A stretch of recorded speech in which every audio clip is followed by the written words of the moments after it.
तो नमस्कार दोस्तों, हमारे चैनल में आपका स्वागत है। एक समय की बात है, एक राज्य में एक प्रतापी राजा राज करता था। एक दिन उसके दरबार में एक विदेशी आगंतुक आया और उसने राजा को एक सुंदर पत्थर उपहार स्वरूप प्रदान किया।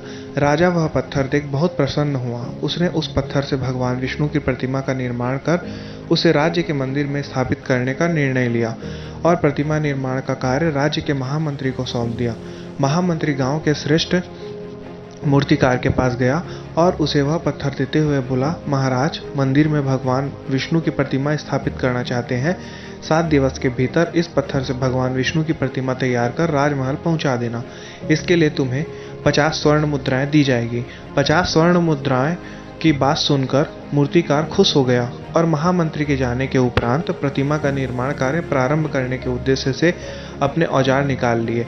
अपने औजारों में से उसने एक हथौड़ा लिया और पत्थर तोड़ने के लिए उस पर हथौड़े से वार करने लगा, किंतु पत्थर जस का तस रहा। मूर्तिकार ने हथौड़े के कई वार पत्थर पर किए, किंतु पत्थर नहीं टूटा। 50 बार प्रयास करने के उपरांत मूर्तिकार ने अंतिम बार प्रयास करने के उद्देश्य से हथौड़ा उठाया, किंतु यह सोचकर हथौड़े पर प्रहार करने के पूर्व ही उसने हाथ खींच लिया कि जब 50 बार वार करने से पत्थर नहीं टूटा तो अब क्या टूटेगा। वह पत्थर लेकर वापस महामंत्री के पास गया और उसे यह कह वापस कराया कि इस पत्थर को तोड़ना नामुमकिन है, इसलिए इसे भगवान विष्णु की प्रतिमा नहीं बन सकती। महामंत्री को राजा का आदेश हर स्थिति में पूर्ण करना था, इसलिए उसने भगवान विष्णु की प्रतिमा निर्मित करने का कार्य गांव के एक साधारण से मूर्तिकार को सौंप दिया। पत्थर लेकर मूर्तिकार ने महामंत्री के सामने ही उस पर हथौड़े से प्रहार किया और वह पत्थर एक बार में ही टूट गया। पत्थर टूटने के बाद मूर्तिकार प्रतिमा बनाने में जुट गया।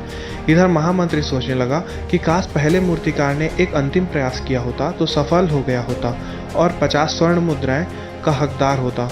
दोस्तों, हमें इस कहानी से यह सीख मिलती है कि हम भी अपने जीवन में ऐसी परिस्थितियों से दो चार होते हैं।